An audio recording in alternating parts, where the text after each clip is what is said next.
सभी प्यारे बच्चों का स्वागत फिजिक्स विजन क्लासेस में। मैं अनुज गुप्ता आप सभी का स्वागत करता हूं। आदाब, सत श्री अकाल, नमस्कार। और आज का हमारा एक टॉपिक और रह गया है जो प्रोजेक्टाइल मोशन हम कर रहे हैं, उसी में जो हमारा एक टॉपिक रह गया है वो आज पढ़ने वाले हैं। बड़ा छोटा सा प्यारा सा नन्हा मुन्ना सा आर्टिकल है कि अब आपको हॉरिजॉन्टल प्रोजेक्शन देना है। हॉरिजॉन्टल प्रोजेक्शन, वर्टिकल नहीं देना, एंगुलर नहीं देना, हॉरिजॉन्टल देना है। ठीक है, इसका मतलब क्या है? इसका मतलब ये है कि अब आपको बॉडी को ऐसे नहीं फेंकना है, किसी के एंगल पे नहीं फेंकना है। अब आपको सीधा यहाँ पे आपने बॉडी रखी, यहाँ पे आपने बॉडी रखी, तो जैसे मोशन इन वन डायमेंशन में आप क्या करते थे? बॉडी को छोड़ देते थे, ड्रॉप, सीधा नीचे जाएगी, वन डायमेंशनल मोशन। अच्छा, अब हमने क्या करना है? अब इसे हॉरिजॉन्टली फेंकना है, तो मतलब हम इसे ऐसे फेंकेंगे हॉरिजॉन्टली, लेकिन क्योंकि नीचे खाली है तो वो नीचे भी गिरेगा under the effect of gravity, right. लेकिन क्योंकि आपने इसे हॉरिजॉन्टल वेलोसिटी दी है, तो ये कह सकते हैं, अगर मान लो आप बिल्डिंग के ऊपर खड़े होके बॉल को बिल्कुल सीधा फेंकते हैं, किसी बिल्डिंग के ऊपर खड़े होके अगर आप बॉल को सीधा फेंकते हैं तो उसका जो मोशन है वो प्रोजेक्टाइल है, और उसमें हॉरिजॉन्टल वेलोसिटी किसने दी है?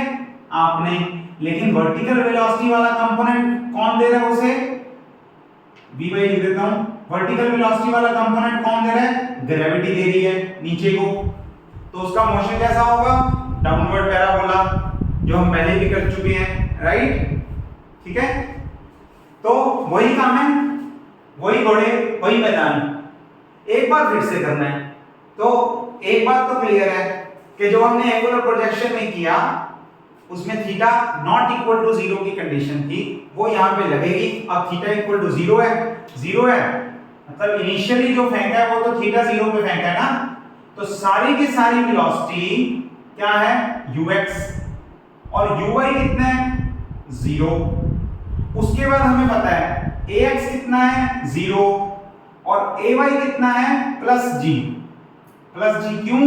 क्योंकि आगे के सारे मोशन में वो नीचे जा रहा है, तो ग्रेविटी जो है उसकी वेलोसिटी बढ़ा रही है, एक्सेलरेट कर रही है विद g एक्सेलरेशन। ठीक है, इसे आप ऐसे भी ले सकते हो कि अगर आप यहां से आगे का मोशन देखो, यहां से सिर्फ आगे का, कि यहां पे अब क्या होगा, आगे वाला मोशन देखो, तो वो ये वाला केस है। ठीक है, ओके। और सिनेरियोस बदल गए हैं, तो इसे भी हम कर लेते हैं। बड़ा सिंपल सा आर्टिकल है। इसे आप ऐसे भी एग्जांपल में ले सकते हो कि जब कोई बॉलर बॉल फेंकता है, मतलब फील्डर थ्रो नहीं दे रहा, ये वाला केस कौन सा था? फील्डर थ्रो देने वाला। अब कौन सा केस है कि बॉलर जो है वो बॉल फेंक रहा है और इतनी हाइट से जाके वो सीधा बॉल ऐसे मार रहा है, बिल्कुल सीधी, बाउंसर नहीं मारनी कि नीचे जोर से मारो, वर्टिकल वेलोसिटी भी दो, वो नहीं करना, सीधा थ्रो करनी है। ठीक है, तो अगर ऐसा कुछ हो रहा है तो केस बन जाता है हॉरिजॉन्टल प्रोजेक्शन का, और अब हम वो पढ़ने वाले हैं। तो बड़ा आसान सा काम है, कुछ नहीं करना, अलोंग OX देखना है, अलोंग OY देखना है। ठीक है, पहली इक्वेशन निकालो y के लिए, y इज इक्वल टू क्या होगा? कितना चला, नीचे कितना आया, उसका इक्वेशन लिख लो पहले, u/t plus half a/t square. इसमें आप पुट कर दो, जो भी पुट कर सकते, x में पुट कर दिया, ओके। तो ऐसे कर लेते हैं, uy और ox यहां पे ऐसे हो गया। ठीक है, तो हाइट कितनी हमें पता है कि जिस बिल्डिंग पे वो चढ़ा हुआ है उसकी हाइट कितनी है हमें मालूम है, तो y तो इतना ही ट्रेवल करेगा ना, y इतना ही ट्रेवल करेगा, h जितना, और uy कितना है? 0 है, ay कितना है? हाफ है, हाफ g है, g और t स्क्वायर कितना है पता नहीं है। तो ये हो गया एक्सप्रेशन, टाइम तो निकाल लेंगे, ओके। और यहां से देखो x में कितना आगे जा रहा है, x में इतना आगे जा रहा है, मान लो x है, एक बार के लिए x मानते हैं इसे, और uxt जो पूरी velocity x is equal to क्या होगा? uxt plus half axt square. Values put कर दो, ये 0 हो गया, ये u हो गया, ये t हो गया, तो यहां से t क्या आ गया, x अपॉन u आ गया।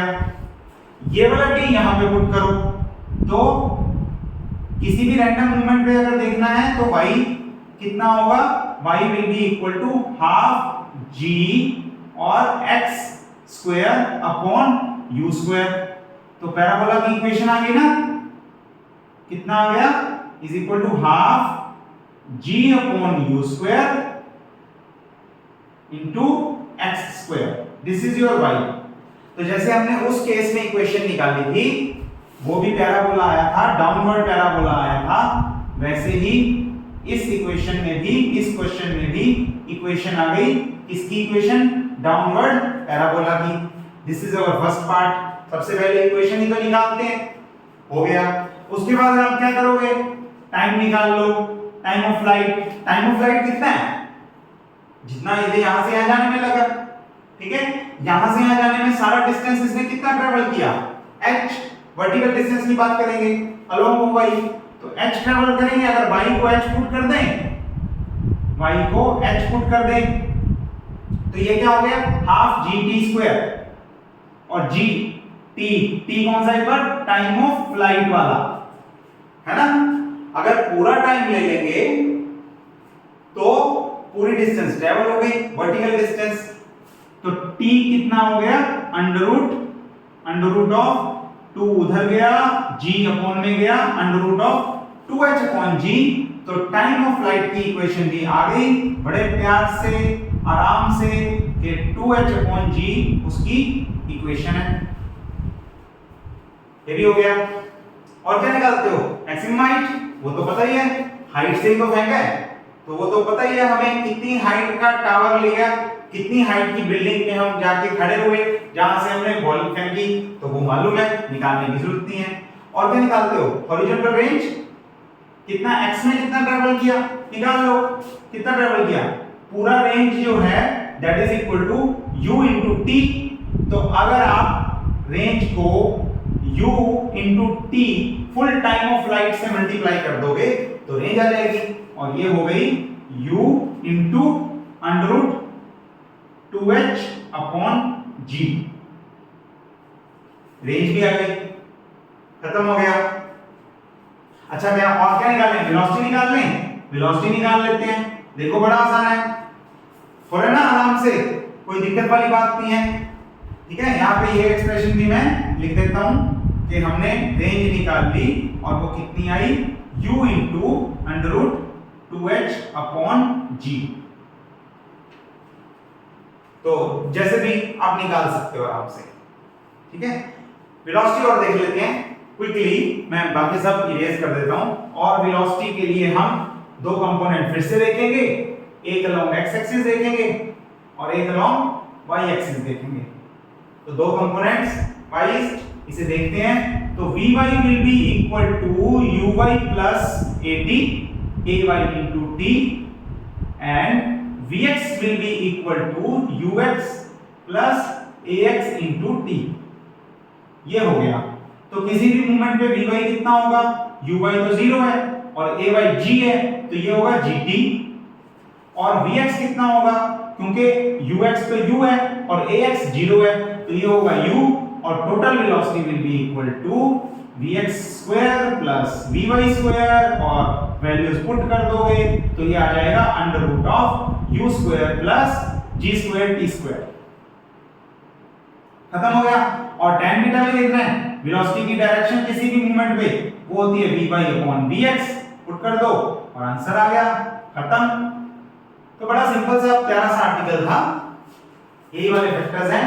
आप बेसिक इक्वेशन पे चले गए हो और मोशन अलोंग ox और y देख लिया होगा आपने, ठीक है। तो कुछ बार ऐसे भी करा जाता है कई बुक्स में कि पहले हॉरिजॉन्टल वाला करवा दिया, सिंपल सा आर्टिकल है करवा दिया, उसके बाद एंगुलर प्रोजेक्शन पे गए। लेकिन एक ही बात है, कोई फर्क नहीं पड़ता, एंगुलर प्रोजेक्शन भी वैसे ही सीख के आप कर सकते हो। और ये इंपॉर्टेंट है, यही आता है क्वेश्चंस में, बहुत बार यही पूछा जाता है अलग अलग तरीके से। आपको न्यूमेरिकल्स भी मिलेंगे, अच्छे अच्छे क्वेश्चंस भी मिलेंगे, टफ टफ आर्टिकल भी मिलेंगे, इसी पे मिलेंगे। लेकिन अगर ये आता है तो ये तो उससे बहुत आसान है, आराम से कर लेगा। ठीक है, इसी के साथ आपका चैप्टर खत्म हो गया प्रोजेक्टाइल मोशन वाला, और हम अगले चैप्टर के साथ अगले क्लासेस में अगले लेक्चर में फिर से मिलते हैं। आप पढ़ते रहिए, कोई डाउट आता है कमेंट में डालिए, कॉन्टैक्ट डिटेल्स दी हुई है नीचे, उसमें आप कर सकते हैं कॉन्टैक्ट, मुझे मेल कर सकते हैं, फोन नंबर पे कॉल कर सकते हैं, मैसेज ड्रॉप कर सकते हैं व्हाट्सएप पे, कुछ भी कर सकते हैं। तब तक के लिए आप पढ़ते रहिए, कॉन्टैक्ट करते रहिए हमें, स्टे ट्यून्ड विद अस, और हम मिलते हैं अगले लेक्चर में। शुक्रिया।